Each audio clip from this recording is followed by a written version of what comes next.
Эфирде жаңылыктар. Чегара боюнча маселе түштөн кийинки саат 2-ге коюлган. Белгиленген убакытка чакырылган тийиштүү мамлекеттик кызматкерлер келишти. Жыйын башталарына аз калган чакта айрым эл өкүлдөр кыргыз-тажик чегара маселесин жабык өткөрүүнү сунуштап, журналисттер киргизилген жок. Урматтуу депутаттар, туура көрсөңүздөр, өзүбүз ушул маселени көтөрдүк эле. Бул маселе бирок жабык эшигинде өтсө туура болмок. Анткени өзүңүздөр жакшы билесиздер, ар кандай маселелер көтөрүлөт, айтылбай турган сөздөр да айтылып калышы мүмкүн. Ошондуктан буну жабык эшигинде өткөрсөк туура болот эле. Сыртка айтыла турган маселелер ансыз деле айтылат, керек болсо пресс-служба катары аркылуу деле айтыла турган сөздөр айтылат. Жыйын бүткөн кезде улуттук коопсуздук боюнча мамлекеттик комитеттин төрагасы Камчыбек Ташиев журналисттердин суроолоруна жооп берди. Ал коомдо талкууланып жаткан 39-протокол боюнча түшүндүрмө жасады.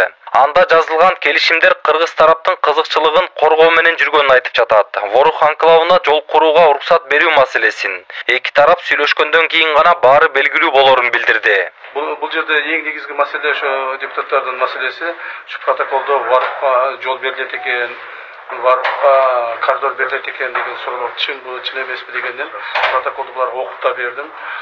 Протоколдун содержаниясын жеткизип да бердим. Ал жерде так айтылып турат, эч кандай Варукка коридор берилбейт. Эч кандай бир ачыкча бир жолдор курулбайт.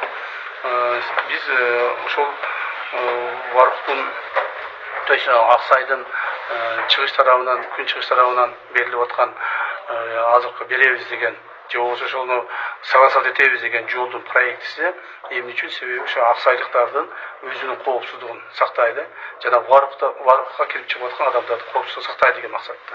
Бирок ал жол курулуш үчүн биринчиден протоколдо так жазылып турат.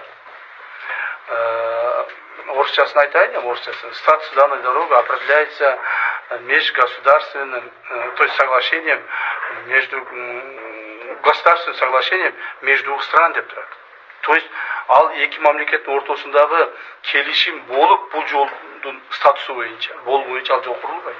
А эки мамлекеттин ортосундагы жолдун статусун аныктоо президенттерге гана таандык болот. Биз аларга предложение беребиз, ошол негизинен аныкташат. Ал жол кимдин жолу болот, кайсы территориядан өтөт, узундугу кандай болот, ким курат, ким обслуживать этет, ким ага акча төлөйт, мунун баардыгын ошол келишимде жазылат. Ошондон кийин гана каралат. Ошо дергичел бая талап кылышып атпайбы ошол протоколду ачыктап коюусунчу? Протокол ачык, дагы бир жолу айтайын. Протокол ачык. Протокол открытое пространство имеется. Это просто-напросто баягы кому-то это выгодно, чтобы там в таком плохом свете это показывать. Протокол менен любой жер танысаңыз. 39-протокол боюнча маалымат алган айрым эл өкүлдөрүн да сөзгө тартып көрдүк. Алар азырынча кооптонууга негиз жок экенине ынандык деп жатышат. Жанагы ошол лейлек анклав болуп калат деген так туура эмес экен. Себеби дегенде жол курулган учурда дагы оболу жол курулгандан мурун эки мамлекеттин ортосунда чоң атайын келишим болуп, анан ошол келишимге президенттер кол коюп, анан ошол жолдун статусу, макамы аныкталат экен да. Ошол эки мамлекеттин келишим баягы мамлекеттердин жетекчилеринин келишими качан болуп болот, качан күтүлөт экен? Ал боюнча пока маалымат берген жок эми, аны буюрса менен кишилердин баягыдай терең ичине биз көбүрөөк албайбыз эми, ал боюнча өздөрү маалымат берип турушат. Айтсак, былтыр май айында тажик тараф Ворух анклавына кетчү айланма жолду эки өлкө биргелешип курууну макулдашканын айткан. Ошол автожолду тажик тарап колдонот жана анын абалын карап туруу милдетин өзүнө алат деген эле. Ал эми кыргыз бийлиги бул протоколго ылайык жол курулаарын ырастаган. Бирок бул Ворухка коридор берилди дегенди түшүндүрбөй турганын, жерда, жолда кыргыз тараптыкы болорун, болгону тажик жарандарына ал жол менен каттоого уруксат берилерин маалымдаган. Бүгүнкү күндө мына ушул документти ачыкка алып чыгууну жергиликтүү эл талап кылып келишет. Ташиев шо бизге түшүндүрүп берсин ошону. Протоколуну. Элге алып келип көрсөтсүн. Мана эгер биздин польза аз болсо, биз ого ыраазыбыз.